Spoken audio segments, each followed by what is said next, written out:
So now we're looking at our next unit, and this is the war in North Africa. Now we touched on North Africa with the when the Italians and the British are fighting in North Africa, and now we're going to look at exactly now that the Germans arrive, how fundamentally the character of this war in North Africa is going to change. So again, we have the arrival of the Africa Corps in March of 1941. The Africa Corps in March of 1941. This is under the command of Erwin Rommel. And really, the Germans send Rommel and the Africa Corps to North Africa pretty much to save the Italian position. Pretty much to save the Italian position from the British. Now, Rommel's reputation had grown quite a bit since the war began. You know, he commanded the 7th Panzer Division in France in 1940. They called it the Ghost Division because it could appear out of nowhere. At one point in this desert war, Churchill in the House of Commons is going to say, Rommel, Rommel, what else matters but beating him? Because it looked like he might take the Suez Canal. So there's going to be a lot of propaganda about Rommel. In fact, Rommel was good friends with Joseph Goebbels. And so the propaganda kind of plays it up there. The British, too, in order to, as we're going to see, there are going to be a lot of British military setbacks here in North Africa. And one of the ways the British kind of excuse their poor performance in a lot of these early battles here is by saying, well, Rommel's like a super general. He's like an amazing general. And then later when Montgomery's going to come into it, for their own propaganda purposes, they say, we've got our own super general to beat their super general. But that's really one of the reasons why Rommel comes out of this war with such a large reputation of being this great general. In fact, I think Rommel's a decent general. I don't think he's the greatest general, or even necessarily one of the greatest generals of the war. But he loves the media. Rommel loves the media. He loves attention. He always has reporters come out and talk to him. He loves it. Most German generals didn't talk to reporters. They didn't like reporters. They didn't like journalists. Rommel does. Rommel absolutely loves it. He's very conscious of his image. He poses for photographs. He's a photographer himself. He takes a lot of photographs himself, some of which would then be published back in Germany. As I say, he's he's an aggressive officer. He's good. He had actually served briefly, too, he was kind of the army liaison to the Hitler Youth, and it was in that capacity where he got to know Joseph Goebbels there. During the invasion of Poland, he had commanded Hitler's security detail in Poland. When Hitler went to Poland just after the war, or during the war in Poland, he commanded a security detail, and that's kind of where he got close to Hitler. And then Hitler gives him the Panzer Division that he commands in France in 1940. Some people have suggested he was politically ignorant, but not necessarily uninformed. And a lot of people say, he wasn't really a Nazi, and he certainly never belonged to the Nazi Party. But to what extent did he buy into it? Well, like a lot of the German generals, he liked what Hitler was giving to the army in the interwar years, so he understood it. But we get this again. This myth emerges after the war about Rommel. Rommel believed in the stab in the back theory of Germany. Germany it really should have won World War I, but it was stabbed in the back by Jews and communists. And but he's not really particularly pro-Nazi in a lot of the stuff he's saying. But neither is he anti-Nazi, and there's going to be some questions about that because of the nature of his death, which we'll talk about later. He actually, the war in North Africa too is often characterized as a war without hate. The British and the Germans were fighting each other, but there was no hatred there. In fact, there's, generally speaking, English prisoners of war of the Germans in North Africa tended to be treated better than German prisoners of the British. Largely because the Germans, for a time, at least initially, have more resources, getting more resources shipped to them that they're able to accommodate them better. That does not last. But one thing you need to understand, too, is Heinrich Himmler in Berlin was preparing to send Einsatzgruppen into North Africa once Rommel defeated the British in Russia. There would have been no way for Rommel to resist the Einsatzgruppen coming there. And I know we haven't really discussed in detail what the Einsatzgruppen have done in Russia. We'll discuss that later. But essentially, these are mobile death squads, right? SS death squads that will kill Jews, kill communists, kill anyone they don't like. Even Rommel's critics stated he was a great tactician. He was frequently on the offensive. He's a great practitioner of mobile warfare. He understands tanks. He understands how to use them. Many staff officers in Berlin called him crazy because he's so offensive-driven. He's kind of like Patton is going to be the same way. But frequently he would ignore orders from both Berlin and Rome. Technically, he is subordinate to the Italians. When he first gets here, technically he is subordinate, but he doesn't listen to them, and he's the guy that's running things. So increasingly, these Italian officers that are nominally above him defer to him. You don't have, in North Africa, you don't have the kinds of atrocities committed there that were committed in Russia. Like I said, the Einsatzgruppen would have come eventually.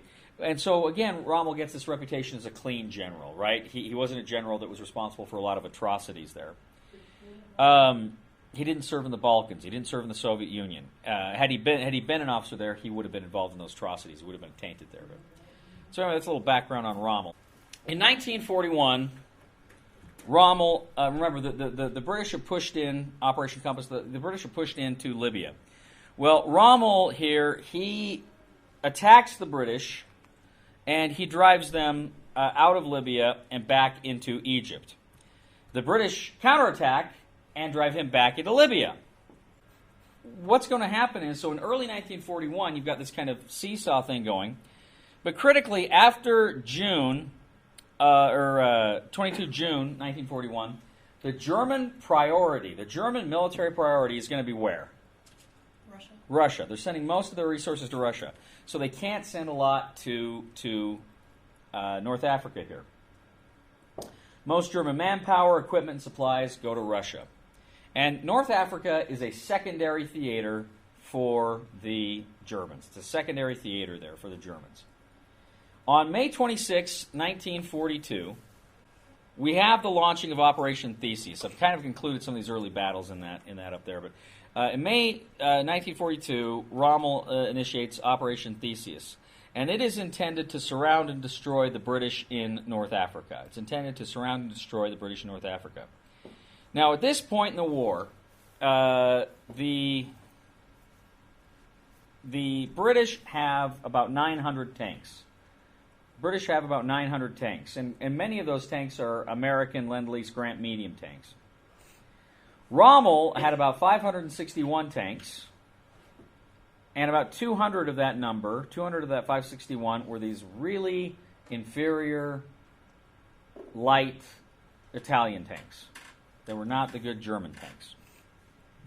So the British have more tanks, and they've got better tanks. Rommel's got fewer tanks, and they're not as good.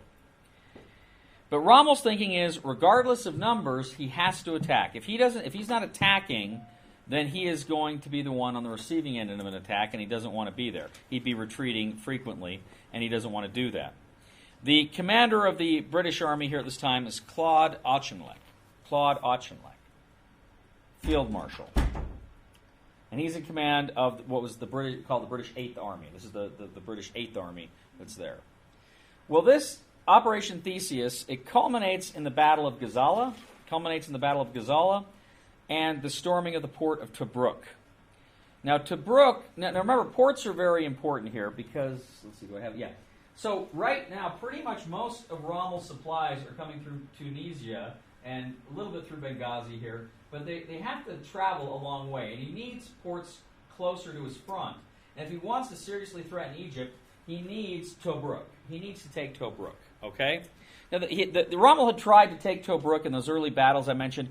In 1941, he nearly took Tobruk, but he didn't take it. But now here in 1942, in the summer of 1942, the Germans succeed in taking Tobruk. June of 1942, they take Tobruk. Winston Churchill was in Washington when he learns that Tobruk fell. And he says it was one of the lowest points of the war for him when Tobruk fell. He wrote, quote, "This was one of the heaviest blows I can recall during the war. Not only were its military effects grievous, but it had affected the reputation of the British armies." And as soon as this happens, he was literally in a conference with Roosevelt. And someone hands Churchill this message that Tobruk fell. And he reads it, and he just like visibly slumps. And Roosevelt says exactly the right thing. He says to him, "How can I help?" So Churchill says, "Well, we need more tanks, right?" So the United States immediately cuts into some of the tanks it's preparing for its own uses, and it gives it to the British in order to stabilize the front here in North Africa. So these battles here, I mean, this fall of Tobruk, this is a huge deal, okay? It looks now like the Italians can land supplies right at the front, You can see Egypt's right here, Tobruk's right there. They can easily supply the front here. The British during this battle took about 10,000 casualties, and about 60,000 British soldiers become prisoners of war. 60,000 British soldiers become prisoners of war. Now, one of the big things, too, is in capturing Tobruk, the Germans don't just take the port, which is incredibly important, the strategic position. The British had huge stockpiles of trucks and oil here, and they capture those. Because this was such a big deal, the fall of the port of Tobruk, Hitler will promote Rommel to field marshal. Now Mussolini, he's like kind of hedging his bets. He's saying, okay, we've got this. Let's not push our luck by going further into Egypt. And Rommel sent a message back to Mussolini. He says, we don't have any choice. The British are just going to get stronger and stronger because the Americans are giving them weapons now. If we don't attack now, we won't have a chance ever. And he more or less overrules Mussolini on this point. So he persuades Hitler to let him attack again.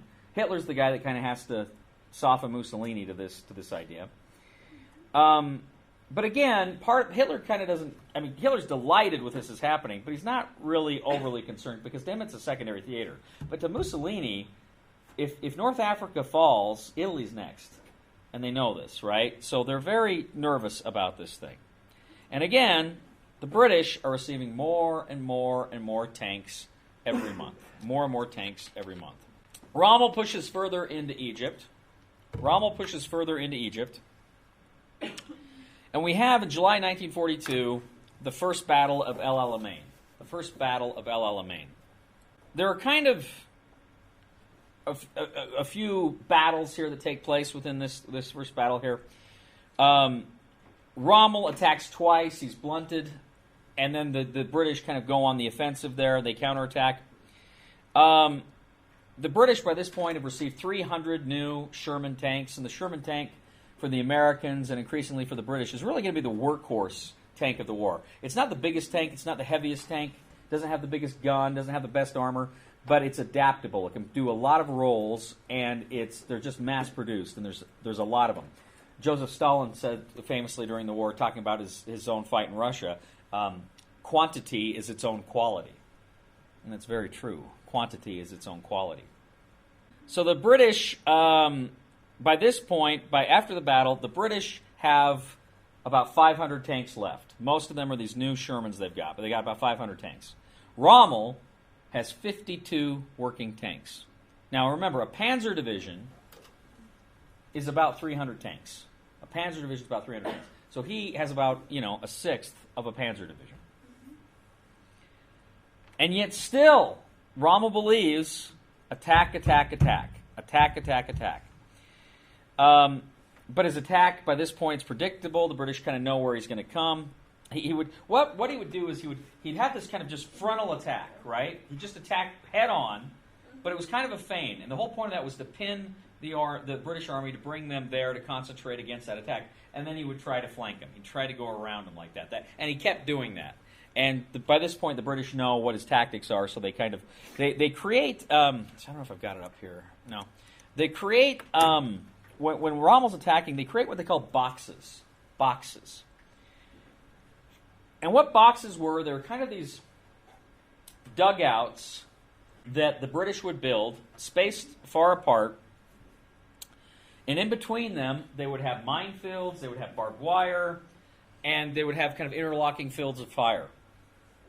And so the British can hide in these dugouts from artillery and whatnot, and then they can pop up, and from these dugouts, they can cause all sorts of problems. And meanwhile, the fortifications that have gone there prevent Rommel from outflanking them. So you have your main army up front, and then where you're in danger of being flanked, they would create the boxes.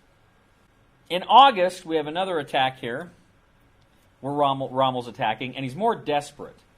He's running low on supplies. And he's got the British, they have superior numbers, they've got better tanks. British have about a 5-to-1 superiority in aircraft. And during this battle here, Bernard Law Montgomery, he becomes the new commander of the British 8th Army. So Bernard Law Montgomery is commander of the 8th Army here. So we have this battle at Amal al-Halfa. And it's obvious on the first day Rommel's not going to break the British defenses. He's not going to break the British resistance is too intense. On the second day of the battle, Montgomery could have destroyed the Afrika Korps there. But Montgomery, and I'll tell you, Montgomery is a good general. He's a good general. I think he's kind of he becomes a national hero to the British, and I think he's a little overstated as a general to the British. But he's a good general. But one of Montgomery's great faults is very often he's not as aggressive as he could have been, because he always tries to wait for everything to be perfect before he launches his attack. Again, this is contrasted with Patton, who said, better a flawed plan executed now than a perfect plan executed a few days from now. Rommel or Patton just attack. Montgomery tended to husband his time here. Sometimes it works for him. More often than not, it doesn't. And here, Montgomery could have destroyed the Afrika Korps if he was more aggressive, but he does not. So you can see here these defenses that the British create, and then how the Germans were trying to get around them, and they just can't do it. They just can't break it. And you can't go too far south. You have to stay relatively near the coast, because it's just desert, right, and mountainous desert. No infrastructure, travel infrastructure at all, the further south you go. So we have the Second Battle of El Alamein. The Second Battle of El Alamein. This begins in October to November of 1942. And this is a British attack. The British are attacking the German positions here, and they call this Operation Lightfoot. Operation Lightfoot. This really is kind of a methodical battle of attrition. A material Schlacht, material battle, just trying to wear down the enemy. The British, by this point, have total superiority. They have complete control of the skies. They have overwhelming superiority in terms of tanks and manpower. Rommel, now again, as you know, Hitler ordered that no retreat order in Moscow, in front of Moscow. That's increasingly going to become a mantra with Hitler, no retreat, no retreat. He orders Rommel not to retreat here, but Rommel realizes if he doesn't retreat, his army is going to be destroyed. So he goes ahead and he orders a retreat without permission and contrary to Hitler's orders here. But then, when Hitler learns that they're retreating, he immediately contacts Rommel. He says, you do not retreat. It's one thing to receive a written order several weeks ago. It's one thing then in the heat of the battle to actually have your commander say, do not retreat. So Rommel now realizes, I have to make this work. So even as he began to organize a retreat, now suddenly he has to tell his guys, okay, let's turn around, let's stop, and let's keep fighting here.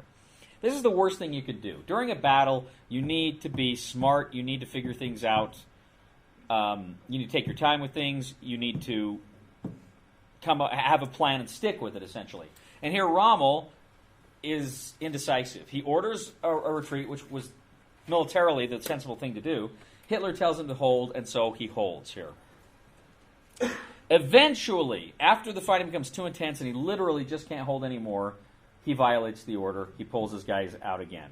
He leaves some guys dug in to kind of be a rear guard, but he pulls out the most of his unit and he sends them westward. This ends, the Battle of El Alamein here, which culminates in November of 1942, this ends the danger to the Suez Canal. It ends Rommel's attempt to invade Egypt and to take the Suez Canal. The whole point of the operation is to deny the Suez to the British and to maybe even push on into the Caucasus and link up with the army in Russia. That's not going to happen now. That was a fanciful idea. It's just not going to happen. One of the big, in addition to British superiority in terms of resources and manpower, one of the other really big things that's going to help here is the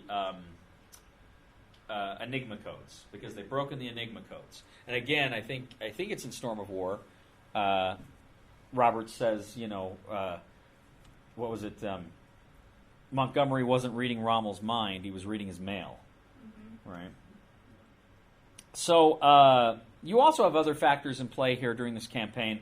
Like I say, the Germans have these really long supply lines, and also too they have to ship at least initially, they have to ship a lot of their supplies into ports in Libya, so due south from Italy. The problem is, in between Italy and North Africa, you have a little island called Malta. And Malta is this like fortified island airbase. And so frequently, as these ships are coming from Italy to North Africa carrying supplies, the British on this island are just constantly harassing these transport ships and bombing and strafing these transport ships. So it's not even a foregone conclusion that the supplies are going to reach North Africa, let alone the front. As all this is going on, in the summer of 1942, the Americans arrive in London. Dwight D. Eisenhower, who he'd been chief of staff of the Third Army during the Louisiana maneuvers, then Marshall takes him and he puts him in the War Plans Division. He was in charge initially of getting weapons and supplies to the Philippines before MacArthur bugged out.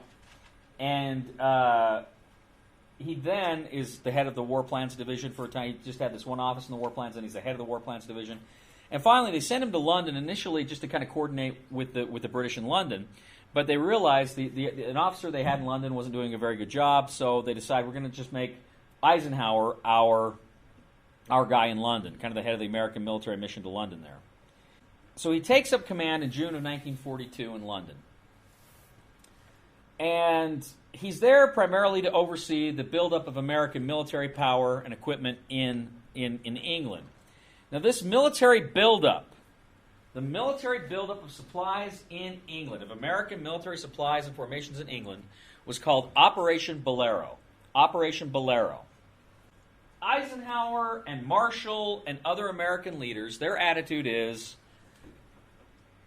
let's just do it. Let's just invade France. Right now, as soon as we can, as soon as we get enough forces here, let's invade France. Let's do it as fast as we can. They were desperately afraid the Germans would win in Russia. And if the Germans won in Russia and they brought all their military forces back to France, there's no way we could do it. So they begin to develop a plan here. And this plan is called Operation Sledgehammer. I'll get back to Roundup in a second. But Operation Sledgehammer. Operation Sledgehammer is an emergency operation. And it will never happen. But they're preparing for it. And the idea is, if ever it looks like Russia is about to collapse, if ever it looks like the Soviet Union is about to fall apart, the United States and Britain should immediately, with whatever forces we have on hand, invade France. The hope being it would pull units out of Russia and they would be forced to fight them in France. In theory, you would have 3 American and 6 British divisions. Do I have it up here? Yeah. In theory, this is the way it would play out. Now, you don't have enough to launch a major operation. The Germans are just too strong. The Allies are still too weak. So the plan was, with 3 American and 6 British divisions, they would land here at the Cotentin Peninsula with the port of Cherbourg. And the idea was, there's a lot of area here that's below the water table, right along the neck of the peninsula. So the idea was they would land these 9 divisions here, and they would flood as much of this as they could. And that way it would make it difficult for the Germans to attack. And literally, their whole plan was just to hold this peninsula with 9 divisions and draw German forces toward them. Now, the British are like shaking their heads, and they're like, guys, come on. Even this isn't going to work. You can't realistically expect to do anything here. And one of the big problems is there aren't a lot of airfields here. They'd have to fly out of England, which means fighter cover would be severely limited. It'd be like the Battle of Britain, but in reverse, right? So there's problems there. But this is like a Hail Mary play. In the event of a Soviet collapse, the Allies could take the peninsula and draw German forces away. And then if the idea would be eventually the next year, in 1943, we would have accrued enough military hardware we could break out of the peninsula and attack further into France. And if ever you played Hearts of Iron, you know how hard that would be. The British are deeply opposed. The British are deeply opposed to any invasion of the continent for this foreseeable future. They don't want the Allies to invade France. They believe the Germans are, again, as I say, are just too strong. They could easily push aside anybody there. Any force that landed, they could easily push it aside.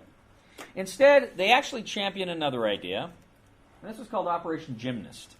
Here's Sir Alan Brooke here, and this was kind of his baby. And Gymnast was, instead of attacking France in 1942, because Roosevelt was determined to have boots on the ground fighting the European Axis in 1942. Okay? And Operation Gymnast, the British proposed, they said, instead of landing in France, let's land in French North Africa. Let's land in French North Africa. That way we put pressure on Rommel from the opposite side. We can conquer that, and then we can pretty much open up the Mediterranean to unfettered and unrestricted shipping here. So they call for Operation Gymnast, and this would be a predominantly American attack. It would be a predominantly American attack. And then once it landed in French Northwest Africa, it would drive westward, or drive eastward rather, to take out ports, to restrict shipping, and kind of between the British 8th Army and this American force, they could kind of just pop Rommel like a zit, right? It's a beautiful metaphor. So much of the summer of 1942 sees arguments over these plans between the British and the Americans. Well, what are we going to do here? What are we going to do? One of the big American arguments against Operation Gymnast, as I said, the British, this isn't necessarily they're doing this for sound military reasons. The British want America to essentially augment their forces to protect the British Empire. Now, as I mentioned, there's a lot of tension between the Americans and the British because Britain has this empire. And we as Americans are still aware we were once part of that empire and we didn't like it. And there's this distinctly anti-imperial idea that Americans have, even though America kind of has its own empire with its territories around the world, right? But there's this idea that we don't like. There's the idea that the European territories, though, they have a lot of self-rule and democratic stuff. But we don't like the idea of the British, that the British have this fascination, this need to hold on to their empire. And we certainly don't want to see American lives die to preserve their empire there. So that's a lot of the arguments there. Marshall hated the idea of Gymnast. Rather, he wanted to stick with another plan, Roundup. Roundup is the plan to eventually invade France. But it keeps getting delayed. Operation Roundup keeps getting delayed because, again, we can't really realistically do it in 42. And so they're thinking we'll do Operation Roundup in 43. Marshall's scared if we commit so many resources to Gymnast in the Mediterranean theater, we won't be able to launch Roundup in 43. We'd have to wait until 44. So Marshall is not happy about that at all. Ultimately, Roosevelt decides for Gymnast. He decides for Gymnast. And Marshall, years after the war, and people would bring this up that he'd opposed the Gymnast plan, he would say, Roosevelt was very eager to have us fighting in 1942, and I couldn't figure that out. And then it occurred to me, as a leader of a democracy, what Roosevelt understood that I didn't is you have to keep the people of your country entertained. In a democracy, you have to keep them entertained. You have to keep them feel like they're invested in the war. So there's really political reasons here. And Roosevelt's sense of the necessities of getting people to fight here. It also didn't hurt that Roosevelt desperately wanted American action against the European Axis before the midterm elections in November of 42. He wants the Democrats to have a strong showing, and he needs to be seen as a strong president in order to have that happen. So that's a factor there, too, why he desperately wants this thing to go down as soon as it does. Churchill actually wanted it earlier. He was mad it wasn't going to happen in October, and they're going to push it back to November. What happens is we actually end up changing the name of it. We change the name from Gymnast to Torch. I don't know why. Somebody just decided they liked the name Torch better. So Operation Gymnast becomes Operation Torch. It's not the last time. As we'll know, Operation Roundup will eventually become Operation Overlord, right? So this is not uncommon. But Operation Gymnast becomes Operation Torch here. And what's going to happen is you're going to have 3 American commanders land in 3 different places in North Africa. You're going to have the Western Task Force commanded by George S. Patton. You're going to have the Center Task Force, and he's going to land at Morocco. Patton's going to land at Morocco. You're going to have the Center Task Force under Lloyd Fredendall, who's going to land at Algiers. And you're going to have Oran. He's going to land at Oran. You're going to have Charles Ryder further west. I don't recall exactly. Philippeville or Bone, I think, is where they land. But Charles Ryder lands further east. Sorry, he lands further east. So I'll come back to the slide, but you can see this is where Patton's going to land. This is where Fredendall's going to land, and this is where Ryder is going to land there. So they begin preparing here for Operation Torch. Operation Torch. And George Patton is actually going to sail from Virginia, from the United States, direct to North Africa. The other 2 forces will sail from England to North Africa. There's a big wild card, though, too, because Spain is neutral, but it's pro-Axis. We don't know. Is this going to bring Spain into the war? We don't know, right? We're quite afraid of that. Patton will command 35,000 troops in this operation. Patton will have 35,000 troops in this operation. Fredendall will have 18,500. 18,500. And Ryder will have 20,000. General Eisenhower will be selected to be the overall supreme commander of this theater. Now remember, unity of command, Mediterranean theater, Eisenhower is given this command. Eisenhower is given this command. Technically, here, during this battle, we are not invading German territory. We're not technically invading Axis territory. Who controls this? Vichy France is technically neutral, right? So what are the French going to do? We don't know what the French are going to do. A few weeks before the invasion, General Mark Clark, he actually, by submarine, goes on a secret mission. He was Eisenhower's deputy. He goes on a secret mission. I can't remember where exactly he lands, but he lands somewhere here along the coast. And he meets with some French generals secretly. He actually is in this like farmhouse by the coast, meeting with these French generals, discussing what are you guys going to do. Some French police actually came by. He had to hide in the cellar with his other officers. They had to hide in the cellar. One guy started coughing. Clark takes his gum out of his mouth and gives it to that guy to chew so that he'll stop coughing, right? They actually go back to the boat. They have to row back into the boat. They decide they don't want to get wet, so they take off all their clothes except for their underwear, and they're riding there, and then the boat capsizes anyway. But Mark Clark does this, and they actually, when he gets back to London, he tells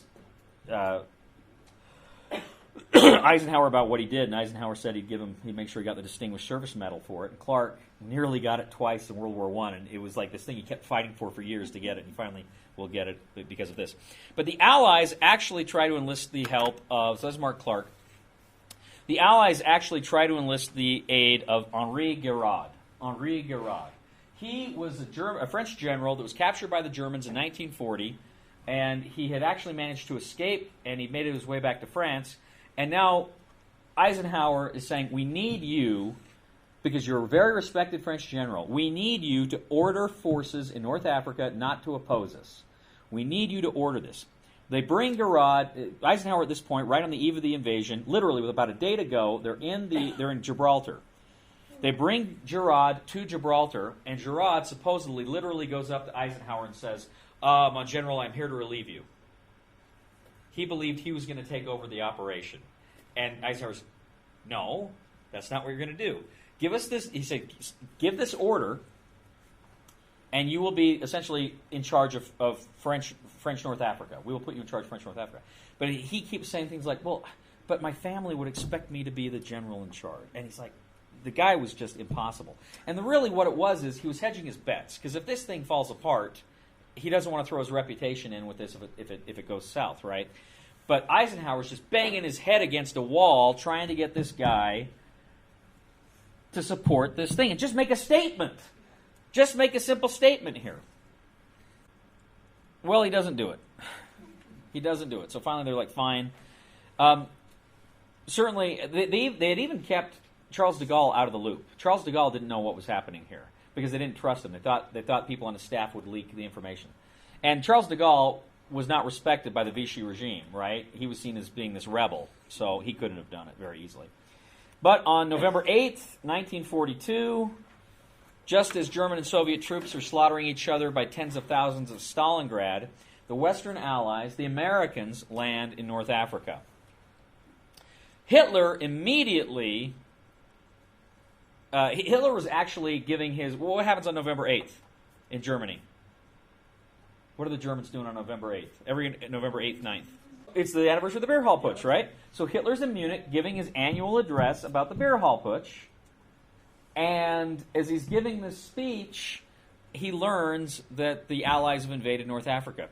So he immediately orders Vichy France to be occupied. German forces now take over all of France. In theory, the Vichy government still has some autonomy, but it's hard to really say you have autonomy when you have German tanks sitting on your front porch, right? So Hitler invades southern France here as well, unoccupied France. But nobody is sure, how are these 120,000 Vichy soldiers in North Africa, how are they going to respond? What are they going to do? Are they going to fight us? Are they going to welcome us? What are they going to do? Well, in Casablanca, Oran, and Algiers, there is some initial fighting. There's some initial fighting. But within a couple of days, it's overcome relatively well, and many of the French were fighting just to kind of save their honor, saying, okay, we fought, okay, you can come in, right? That's kind of a lot of what's going on there. But ultimately, in this operation, the Allies take 2,225 casualties, 2,225 casualties, and the French, the Vichy French, lost 3,000 casualties. 3,000. That's killed, captured, wounded, missing, right?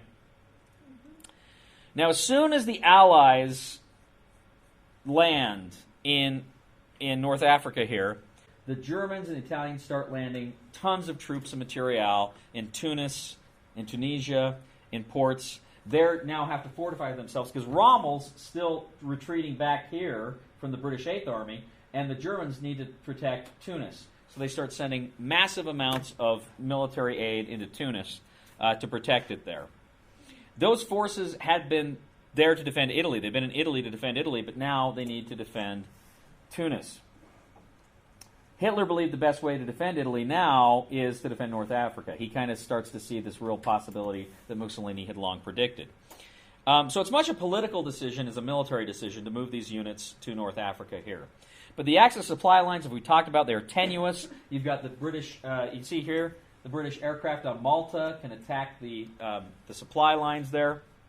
By 25 November, so about 2 weeks after the landing, the Axis have about 25,000 troops in Tunisia. About 25,000 Axis troops in Tunisia. And a few weeks later, they have about 100,000 troops in Tunisia. So Hitler is now getting serious about trying to hold off the Allies here in North Africa. Eisenhower had hoped they would land at those ports, and within a week or two, they would take Tunisia. That's not going to happen. He was hoping they would wrap this thing up in literally a month. It's not going to happen. The Germans get there too quickly, too powerfully, and we're going to have a slog trying to take this region over the next few months. The torch landings are primarily an American effort. You do have some British units, but it's primarily an American effort. It's exclusively an American effort at Casablanca and Oran, and then further east with the Writers' Task Group, there are more British units involved there. Shortly after Christmas of 1942, Eisenhower, remember the hope was they would be able to take Tunis by within a few weeks of the torch landings. But the Germans, as we know, just rush units there, they fortify it. So right after Christmas, Eisenhower reorganizes the eastern elements of the Eastern Task Force, the Center Task Force, into the United States Second Corps. Now, the Second Corps had existed. The Second Corps had actually been in England under Mark Clark, but they've been cannibalizing so many units and whatever that it was kind of it wasn't an official designation there for a bit. So he reorganizes the Second Corps, and because most of the staff that he took for the Second Corps came from the Center Task Force, he just assigns, and he considered this, he assigned Lloyd Frenendahl, we talked about the Center Task Force commander, he assigned Lloyd Frenendahl the command of the Second Corps. Now, Eisenhower did not know Frenendahl before Operation Torch, before he came to England for Operation Torch. He'd never met Frenendahl. And Eisenhower had actually suggested some other generals to do the Oran operation. Russell Hartle, who was commanding American forces in Northern Ireland at the moment, was Eisenhower's choice. And Marshall said he didn't think Hartle would do a good job. So George Marshall pretty much kind of foists Lloyd Frenendahl on Eisenhower. So Eisenhower takes it, and then Eisenhower doesn't know what to make of the guy. He's not his pick, but he does a pretty good job in taking Oran. And Marshall considered Oran the key to the Torch landings there. So Eisenhower's kind of favorably impressed with Frenendahl, and so he kicks him up to this corps, newly formed corps here. And the whole by this point you have British units here as well. And one of the reasons why you don't have a lot of British participation in landing in North Africa is still there's a lot of bitter feelings between the French and the British after like Operation Catapult and a lot of that. There's still a lot of... In fact, at one point, Churchill suggested they actually land British troops under the Stars and Stripes, and Eisenhower's, no, we're not going to have foreign troops fight under the American flag. So it was decided it'd be better if this is primarily an American operation because there was less animosity from the French toward the Americans than toward the British. So he gets Lloyd Frenendahl kind of hoisted upon him, but he actually is pretty impressed with him at Oran, so he gives him this job. So what's happening now is, I wish I had my laser pointer. You have the Germans are pretty much occupying Bizerte and Tunis and all the way down the coast here. And you have the United States Second Corps then start moving into position to make a push onto Tunis, right? And there's several battles here, like in November and December, and between the American forces. But when they organized the Second Corps here, the idea is it would be the instrument whereby it would push in and take these ports. Well, the problem is Lloyd Frenendahl suddenly shows himself to be incredibly timid, and he's not pushing. He's doing these like little raids here or there, and kind of patting himself on the back for these just little pinprick raids. He's not pushing the Second Corps further into this German-held territory. And what's more than that, Frenendahl has, shall we say, a heightened sense of his own safety. He does not go near the front. He thinks a modern battlefield can entirely be conducted by telephone and radio, and there's no need for a commander to go to the front. And so consequently, he builds he's got his front line here. Back in these hills, he builds his headquarters about 60 miles behind the front line. And he actually has a corps of engineers dig it into the rock. So essentially create a cave system to build it. Because he kept remarking about how scary the threat of enemy air raids were. And the Luftwaffe actually had some comparatively significant air power here. So he'd make remarks. He was in a press conference once, and he's in the middle of a press conference, and you hear some planes, and he pauses, and he looks up and goes, "Oh, I hope they're ours." You know, and there was another instance where he goes to meet Terry de la Mason Alla, who was commanding the 1st Division, and they're out in the middle of a road. And I can't remember if it was artillery fire or enemy aircraft, but they start shooting, not necessarily at them, but near them. And Terry Allen, he kind of crouches down near his Jeep, and then he gets up and he looks and he sees in a ditch next to the road a pile of men. Frenendahl was at the bottom. His men had piled on top of him to protect him, right? The guy was a little too concerned with his own safety. Let's be generous and say that, okay?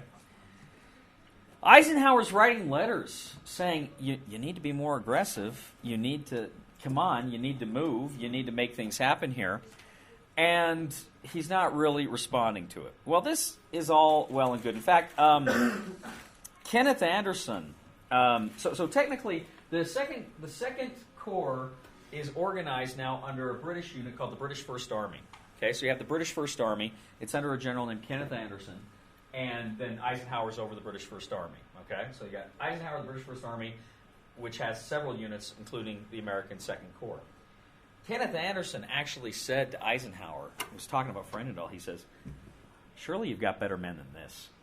I mean, Frenendal, there's a lot of warning signs here, okay? Now, they're still, the Army in a way is still kind of an old boys network, right? And now Frenendal was not a West Point graduate, as Eisenhower was, but there's still a sense of trying to look out for everybody. And the problem is you can't really do that in wartime because people's lives are on the line. And this is clearly an incompetent commander, okay? No, pardon me, it was Harold Alexander that said you had better men than them. He was another British officer. It wasn't Anderson, it was Alexander.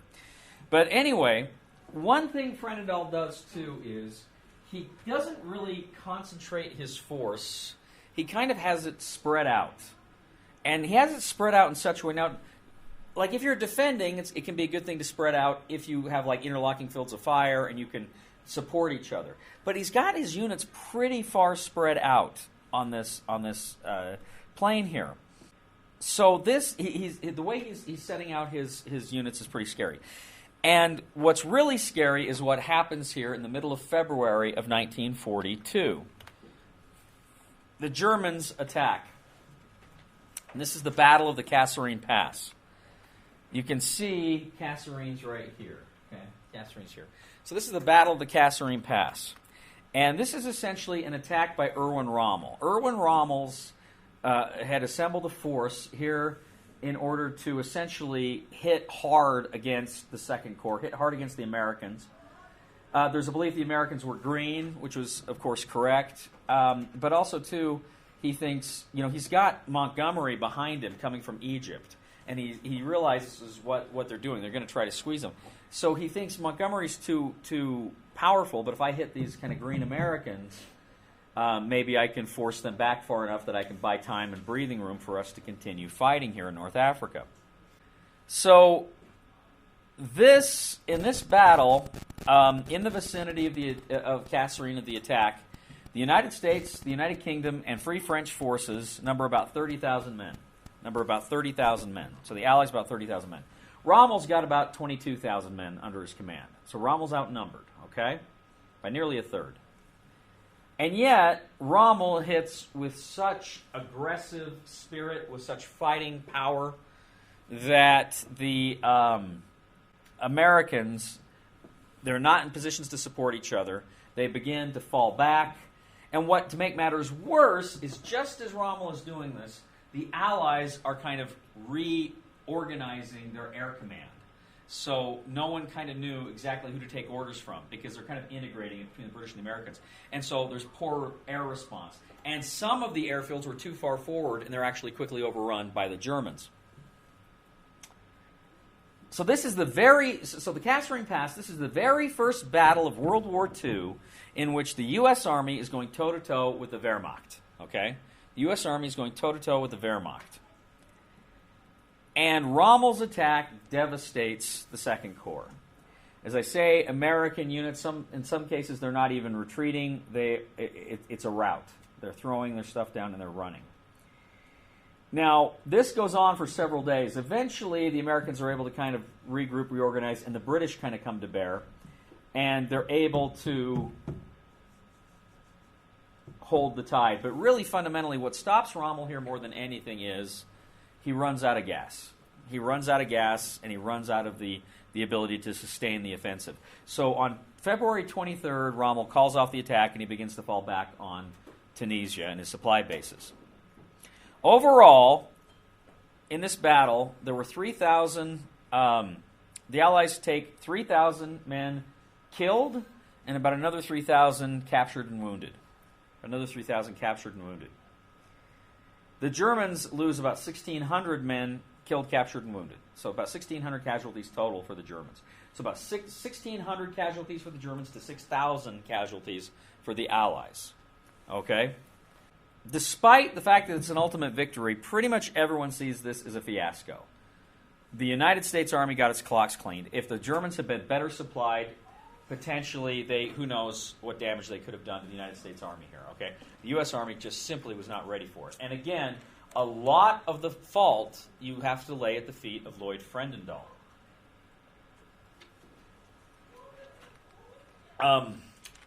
During the battle, once the battle begins, he freaks out.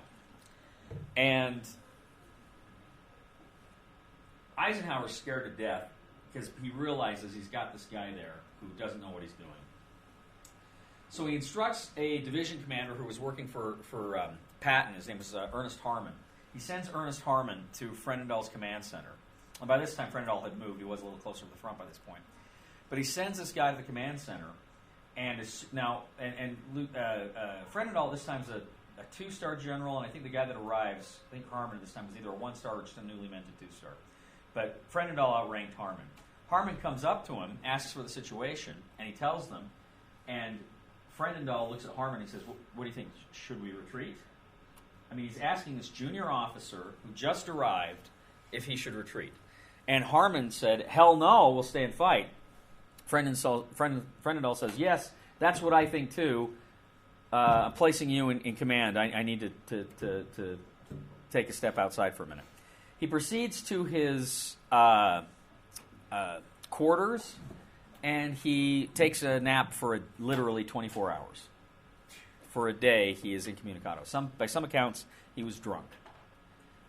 He fell apart. He couldn't do it. He just didn't know how to do it.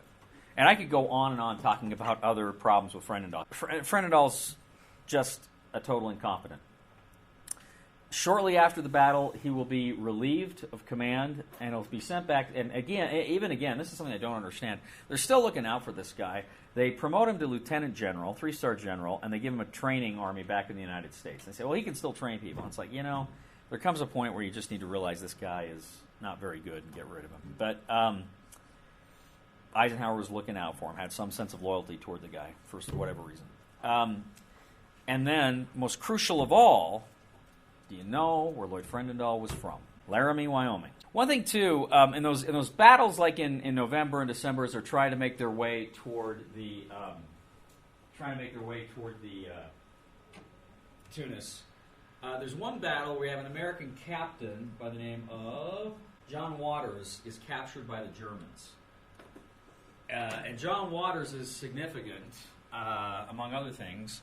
He was Patton's son-in-law, and he's taken back to Germany. And later in the war, that's going to lead to some problems for Patton, as we'll see. But his son-in-law is taken prisoner here.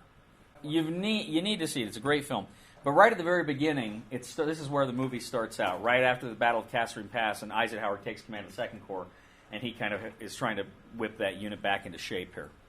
Well, actually, we have a battle here called the Battle of El Gutar, or El Gutter, as I've heard it called. This is essentially now Rommel kind of moving against the Germans. It's a series of kind of offensive and defensive actions here over the course of several weeks. But Rommel actually kind of Patton kind of redeems the United States Army here in these battles. The Germans are not able to break through the American lines. Patton had actually, Rommel, now as we know, Rommel was an officer in World War I. He'd served in the Italian front mostly. And after World War I, Rommel wrote a book called Infantry Attacks, and Patton famously read that book not long before the battle. He wanted to get inside Rommel's mind.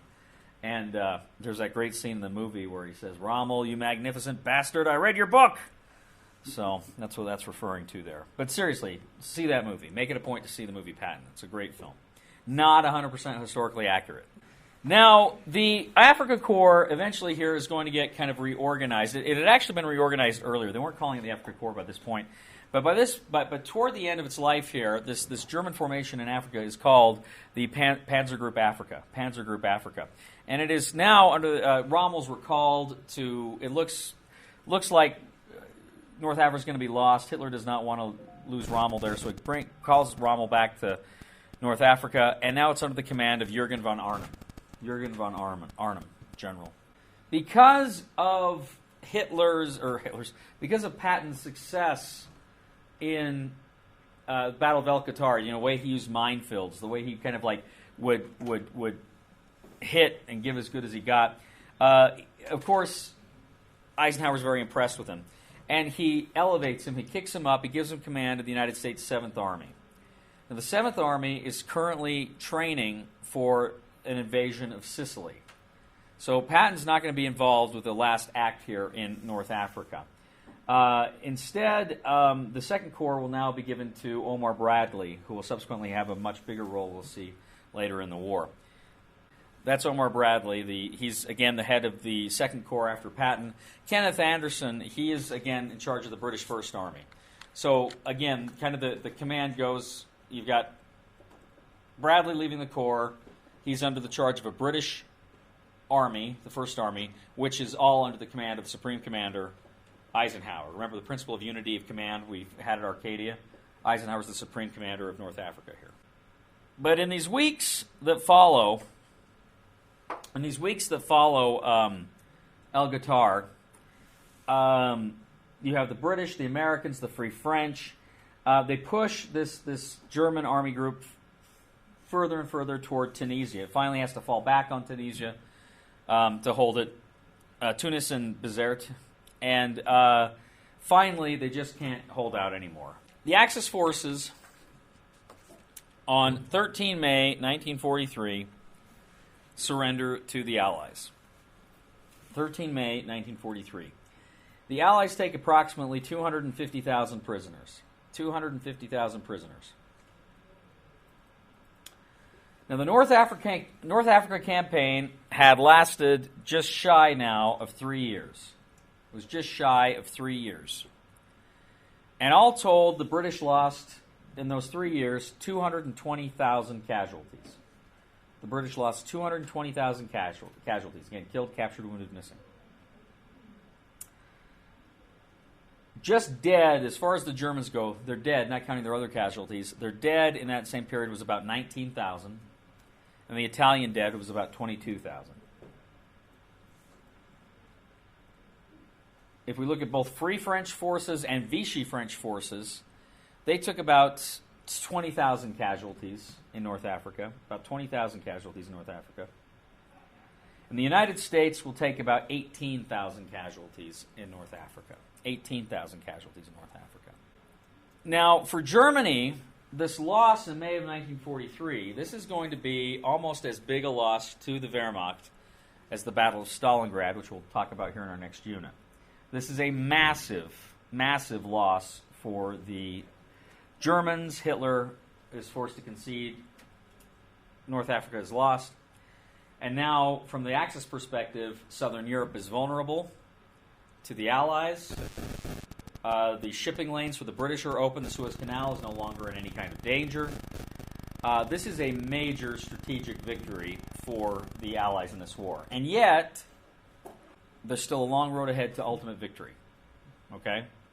But a major turning point has been reached, certainly.